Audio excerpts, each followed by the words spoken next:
Every living being within this material world has a strong desire to enjoy matter to his fullest satisfaction. For this purpose, the conditioned soul must accept one body after another. Thus, his strongly fixed, fruitive desires continue.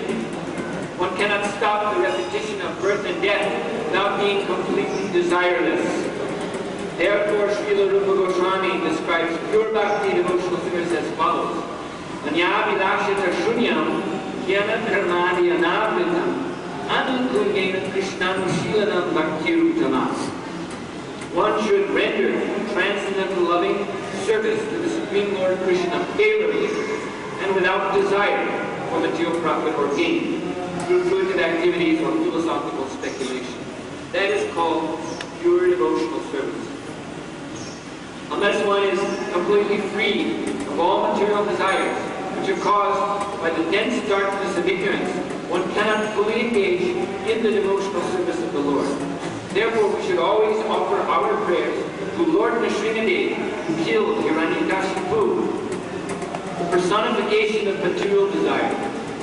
Hiranya means gold, and Kashipu means a soft cushion or bed. Materialistic persons always desire to make the body comfortable, and for this they require huge amounts of gold. Thus, Hiranyakashipu was the perfect representative of materialistic life. He was therefore the cause of great disturbance to the topmost devotee, Prahlad Maharaj, until Lord Narasimhadeva killed him. Any devotee aspiring to be free of material desire should offer his respectful prayers to Narasimhadeva, as Prahlad Maharaj did in this verse. Om Namo Bhagavate Narasimhaya Namaste Tejase Avirabhava Vajrananga Vajranam Stakramasaya Randhaya Randhaya Tamo Prasakrasa Om Shvaha Bhavaya Bhavaya Matmani Bhuvishta Krishna. I offer my respectful thanks from a verse, main verse in Kathopanishad, which is Prabhupada quoted many times. The purport of this verse is that even though one may have taken shelter of bona fide spiritual master, one may be in the proper position on the path, still there is danger. Therefore, Utishtat Kagrata, Utishtat, get up, don't lie down, don't become complacent. Kagrata means wake up, stay awake, don't doze, don't sleep. So, because now you attain the presence of Guru, one has approached spiritual master. So that position, that status is very good. One is very, very fortunate, so one should not throw it away. The most precious thing that we have been able to approach the lotus feet of the spiritual master. But that does not mean that there is no danger. It does not mean that, oh, now I am initiated,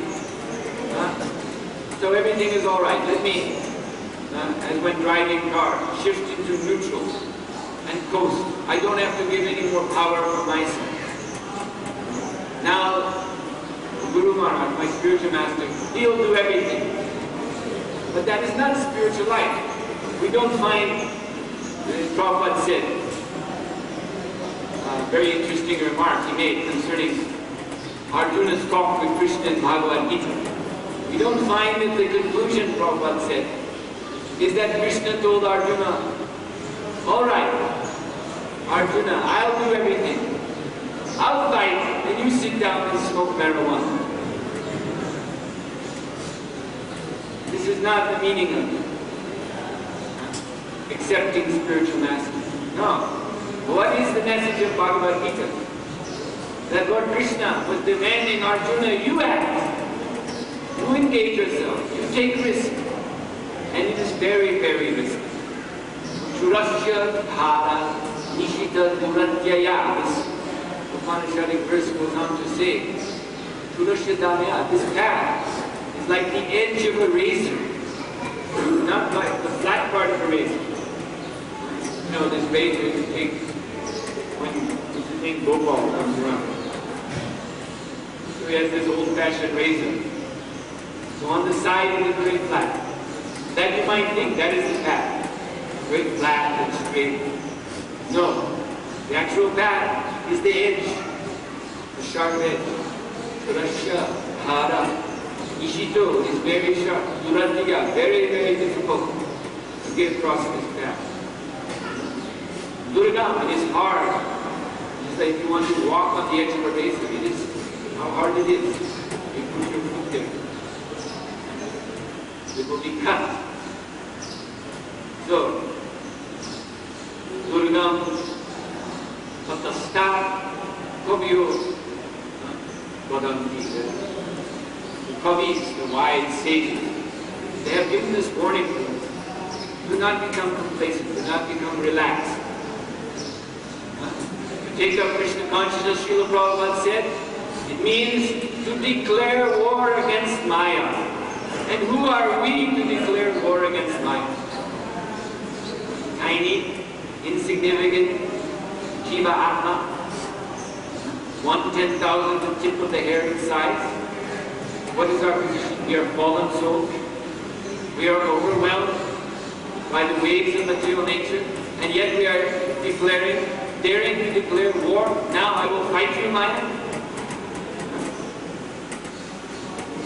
Prabhupada said this is what Krishna consciousness means. So we are so weak, what chance do we have? But as it is said, Shastra says, there is one who is there to protect us. The Supreme Personality of Godhead, Bhagavan Shri Narasimhadeva. The form of Lord Narasimhadeva is compared. It's like this form is lion's form. So it is said, it's like the mother lion, lioness. She is very, very fierce. Actually, in the lion community of lions, one sees that the lioness is actually more active. The lion, the male lions, they're known to be quite lazy.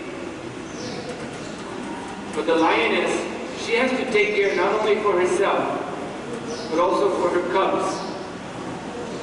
So therefore she's out on the hunt all the time. The male lion, he goes out once in a while, catches something, fills his belly, and retires somewhere to take rest. But lioness, she has not only her own belly, but cubs are there. And they're very ravenous, very little lions, very hungry. Always crying, Mama, Mama, I want something to eat. So lions very active, running out, catching antelope, catching deer, driving it back. So why is she doing this? Because she is the protector, she is the well-wisher, the benefactor of her tiny little cubs who are completely dependent upon her. So to the cubs, she's very gentle. When she comes back, she's licking them and cleaning them, and they're suckling her. So she's giving full protection. Any danger comes, any threat, like in the jungle, there are creatures that will want to attack and eat the little lions, but Mother Lioness is there with full power to protect them. So similarly, the devotees of the Lord, they're compared to the cubs, the little children of the Supreme Lord, Bhagavan Shri Narasimhadeva. So just as lioness is protecting the cubs from all dangers, caring for them, so similarly, Lord Narasimhadeva this is his eagerness, this is his enthusiasm to protect the devotees of the Lord.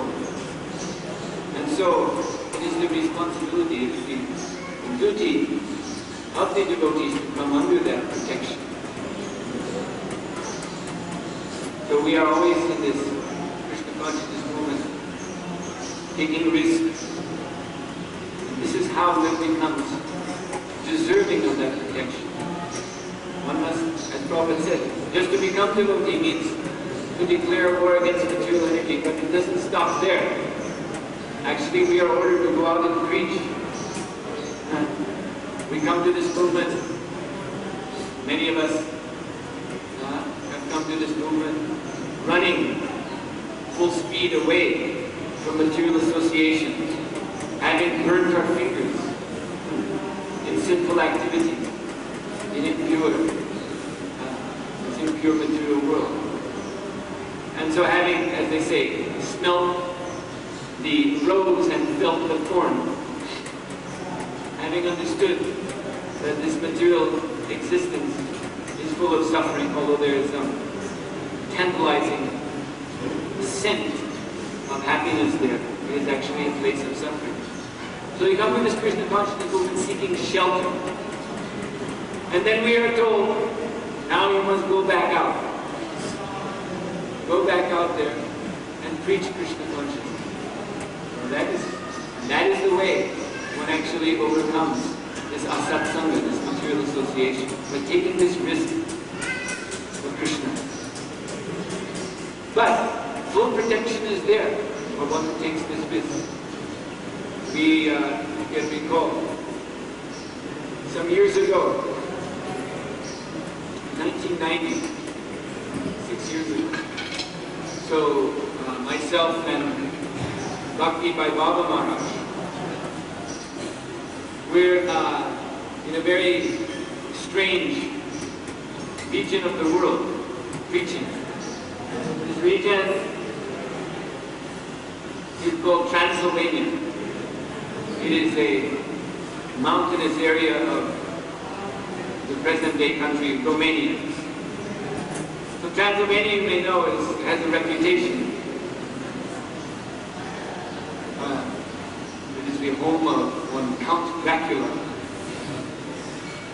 And apart from that, this Dracula personality actually did exist, and he was a very fearsome individual. But apart from that, it is a place of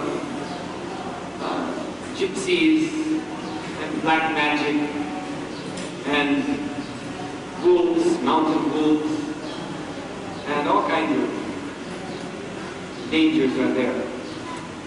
So after the communist regime in that country collapsed, devotees could go there. So myself and Bhakti Suhotra Swami went there to begin preaching. At that time there were no devotees to welcome us.